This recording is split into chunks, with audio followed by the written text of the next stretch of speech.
The Modern Warfare 4 beta is finally here. Let's go through the best mouse and keyboard settings. But first, remember mouse and keyboard is a super personalized input, so you don't have to copy these exactly, but if you're struggling, it can be something for you to go off of and tweak to your personal preference. All right, so first off, we'll start with the basics. Mouse sensitivity 4.8, same as I've always been using. ADS sensitivity multiplier 0.9, same thing. I've been on that for a long time now. Mouse advanced settings, I do not use custom sensitivity per zoom. ADS sensitivity transition timing, instant, gradual or instant. They're both good, just whatever you prefer. I like instant. Relative, I do play on relative, not legacy.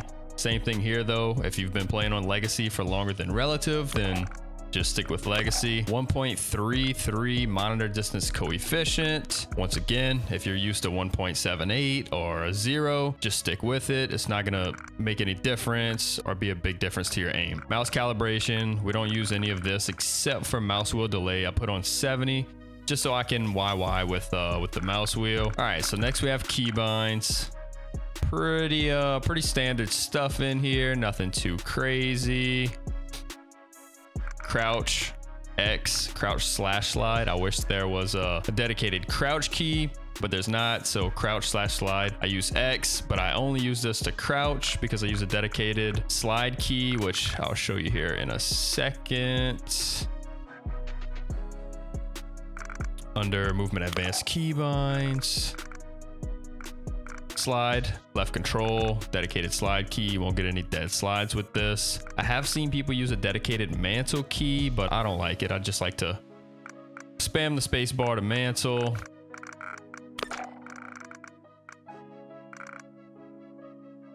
Some more pretty standard stuff here. Usually this is personal preference right here, these specific keybinds.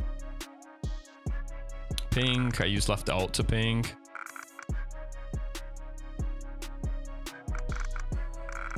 All right, next we have the movement settings, sprint assist.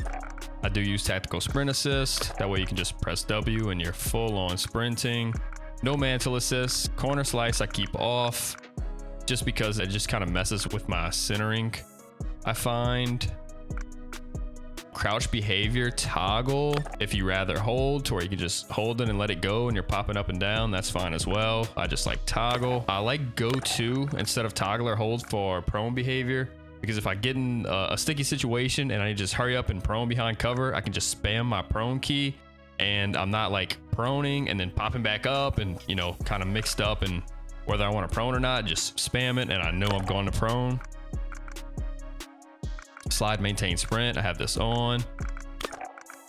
Advanced settings, grounded mantle, I keep off just because I don't want to accidentally mantle on things. If you find yourself like trying to jump shot to the side and you're mantling on accident, try turning this off.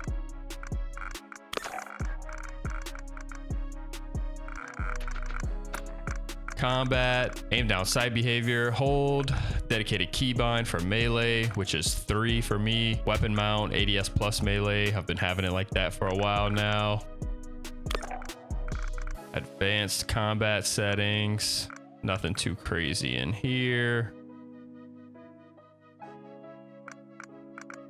All right, next we have the graphics. Full screen borderless is way better than it used to be, but I just prefer exclusive. I play on a 240 hertz monitor, so refresh rate, I keep it at 240.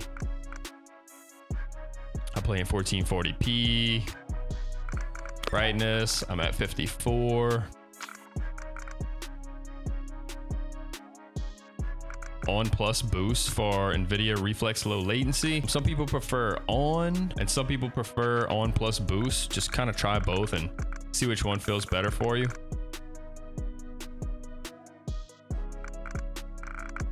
All right, now to the quality settings, upscaling slash sharpening, NVIDIA DLSS.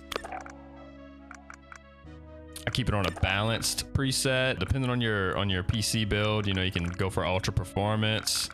90, make sure this DLSS model is on transformer and not CNN. Transformer's way better, no frame gen. VRAM 85. If you have any problems with crashing, you can try lowering this. It might help. Motion blur, keep motion blur off. Weapon motion blur. World depth of field, keep that off. Same thing for weapon, keep that off. Now I do have some of these right here on normal instead of very low. My PC can handle normal settings and it just kind of looks better for the content. So I keep texture resolution and texture filter on normal, but if depending on your PC, you might want to go very low if you're just trying to push as many frames as possible or be as competitive as possible in the game. But I prefer the game to look just a little bit better, nothing crazy, but pretty much everything else is on low or off. Very low, low, off, very low. Pretty typical stuff there. View 120. Whatever you like to play on for FOV. Enhanced FOV, this is a new setting. Keep this off. I don't think that keeping it on is going to be anything good. I haven't seen many people talk about it yet, but I'll definitely keep it off, at least for now. These two are big, first person and third person, really just first person camera movement. Make sure you have that on minimal, 25%. All right, so now we'll jump into the audio settings. I keep master gain volume on 100, and then that's way too loud usually. So just go to Windows settings and lower it in your Windows settings. Music volume, you want off. Cinematic and gameplay, both of the music volumes, keep those off. Dialogue, I can put on 60, and then effects, which is where your footstep audio comes from, put that on 100. I am on the headphones audio mix. I don't know why there's only 3 options, maybe because it's just a beta, but if the full game comes out and there's Sucker Punch, that's probably what I'll be running. Asymmetrical hearing compensation, I do keep this on.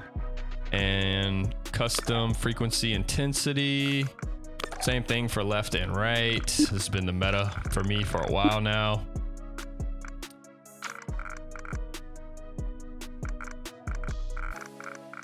If you've been grinding the beta, drop a comment down below with your initial thoughts. So far, I'm thinking we're in for a pretty good year. Figured it was one of us. Oh, little beehive.